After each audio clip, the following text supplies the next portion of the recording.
की जय अत्रि अनुसया माये की जय आनंदावधूत चिंतनम श्री गुरुदेव दत्त सद्गुरु महाराज की जय सब साधु संतन की जय।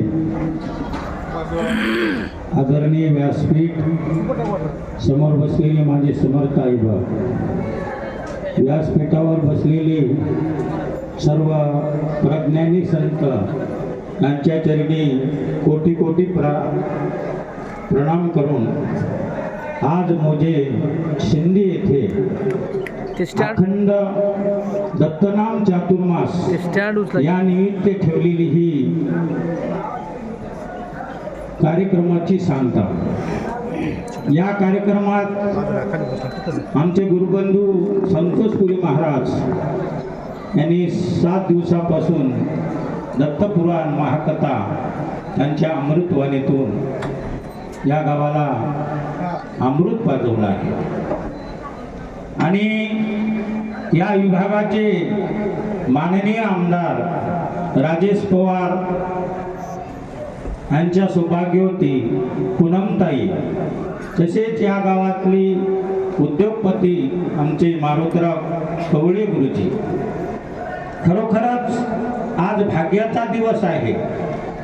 साधू संत येती घरा तोची दिवाळी दसरा या म्हणीप्रमाण आज आपल्या पांढरीमध्ये नांदेड जिल्ह्यातील गिरीपुरी भारती बन या 4ही शाखेचे जवळपास 16 4 मंतानी 12 संत अशी मालिका घेऊन आनंद संप्रदायाचा जो आधार आहे,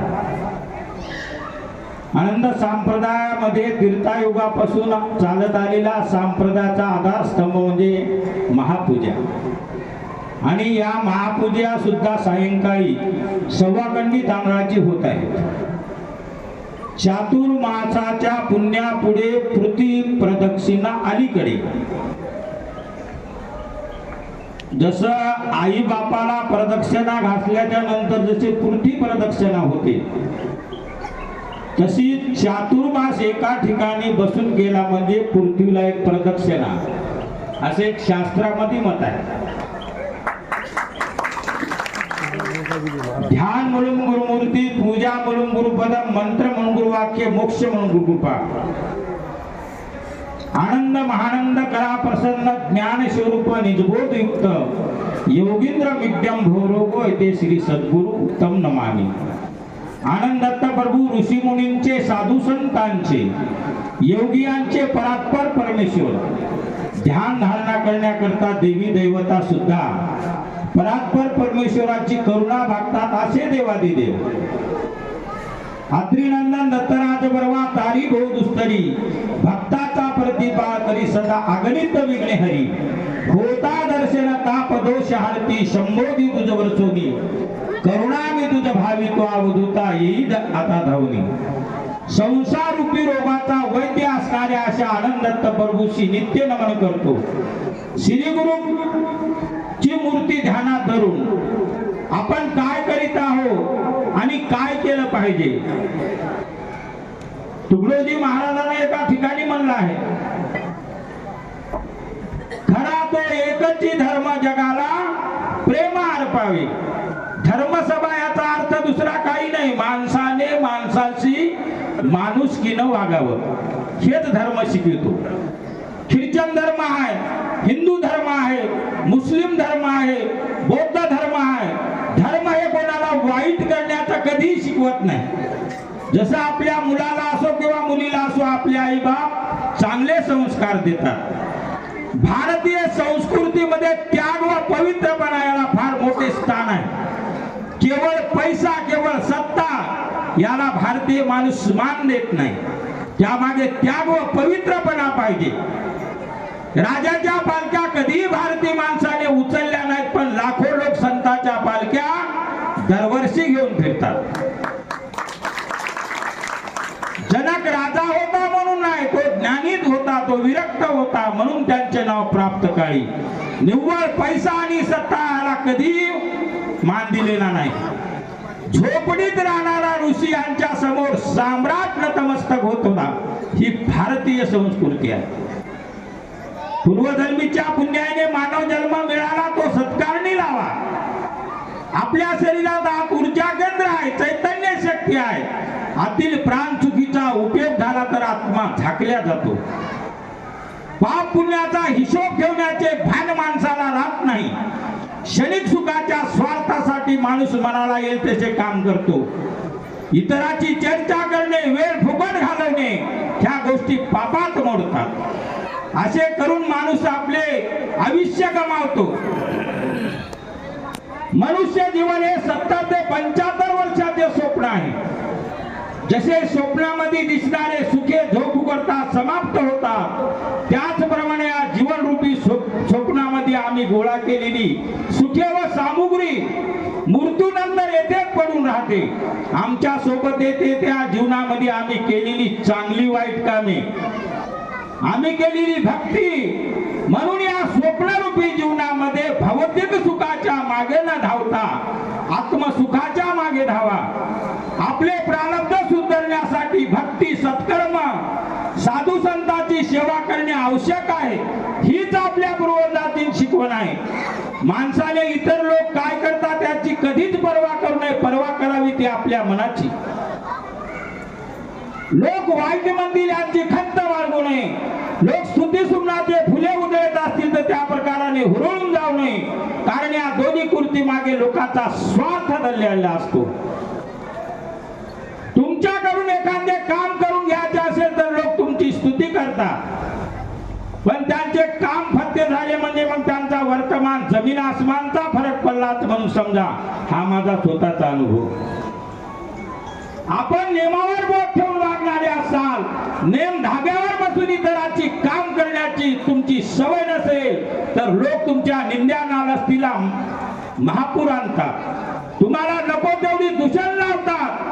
तुमचे चारित्र्यहीन करण्याला सुद्धा अशी दुरावलेली मंडळी मागे पुढे पाहत नाहीत. व्यक्तिमत्वाचे निरीक्षण करण्यास असमर्थ असतात. माणूस जगाच्या नजरेतून पडला तर हरकत नाही, पण स्वतःच्या नजरेतून पडायच नको. हे गुरु महाराजांचा आदेश आहे. कर्तायुगामध्ये माणसाला 1,00,000 वर्ष आयुष्य होतं. तीर्थायुगामध्ये 10,000 होतं. द्वापारामध्ये 1,000 होतं. कली माझी 100 वर्ष आयुष्य आहे. योगायोगानं ज्या मंदिरामध्ये अन्नदान होते, ज्या मंदिरामध्ये नामस्मरण होते, गुरुजी तुमच्या गावची स्तुती म्हणून करत नाही, पण अखंड दत्तनाम महाराज 4 महिन्यापासून या सतत या पांढरीवर चालत आहे म्हणजे तुमच्या भाग्य आहे. कलियुगामध्ये नामाशिवाय उद्धार नाही. कलियुगामध्ये कोणता तीर्थयात्रा करायला महत्व नाही. कलियुगामध्ये यज्ञ करण्याला महत्व नाही. कलियुगामध्ये फक्त अन्नदान आणि नामस्मरण हेच केलं पाहिजे. इतर करण्याची काही आवश्यकता नाही. कारण आपल्याला परमेश्वरानं 100 वर्ष दिले आणि 100 मधलेही आपण 100 वर्ष जगू शकत नाही. आता देवपुरी महाराजांना सांगितलं, काही लोक 40 वर्षात जातात, काही लोक 50 वर्षात जातात, काही लोक 70 वर्षात जातात. व्यसनापासून मुक्त व्हा. हाती काम, मुखी नाम. मुखाला फक्त नाम घेण्याचं काम, हाताने काम करत राहा. संसार संसार हे सगळं दुःखाचं डोंगर आहे. माणूस मेल्याच्या नंतर कमरेचा करदोडा सुद्धा माणसाच्या सोबत येत नाही तर इतर काय आहे. फक्त माणसानं माणसाला ओळखा. गोरगरिबावर ज्याची दया माया करा. ज्याच्याकडून खरंच धर्माचं काम होत असेल, दान करणाऱ्याला धन मिळते, तप करणाऱ्याला रूप मिळते, शील सांभाळायला इज्जत मिळते. हे सर्व आपोआप घडत असतं. भगवंताला माना अथवा मानू नका. आपल्या मानण्याने किंवा न मानण्याने त्यास काहीच फरक पडत नाही. कारण भगवंत सर्वज्ञ आहे तर जीवात्मा अल्पज्ञ. आपले अमुक काम झाले तर देवास काहीतरी नैवेद्य दाखविण्याचा संकल्प करतो. तद्वतच काही महाभाग तर माझे अमुक काम झाले तरच भगवंत आहे, नाहीतर नाही. कोण्याही माणसानं परमेश्वराकडे ओझं टाकता परमेश्वरानं आज आपला जर देह जमला बाजार किमतीमध्ये जर त्याचं मूल्यमापन केलं तर परमेश्वरानं आपल्यावर किती उपकार केला. ज्याला डोळे नाही त्याला डोळ्याची किंमत विचारा, ज्याला पाय नाही त्याला पायाची किंमत विचारा, ज्याला हात नाही त्याला हाताची किंमत विचारा, ज्याला कान नाही त्याला कानाची किंमत विचारा, ज्याला आई नाही त्याला आईची किंमत विचारा, ज्याला बाप नसेल त्याला बापाची किंमत विचारा. वर्धाश्रम काढू नका अशी आम्ही तुम्हाला हात जोडून विनंती करतो, राजकीय पुढाऱ्याला करतो.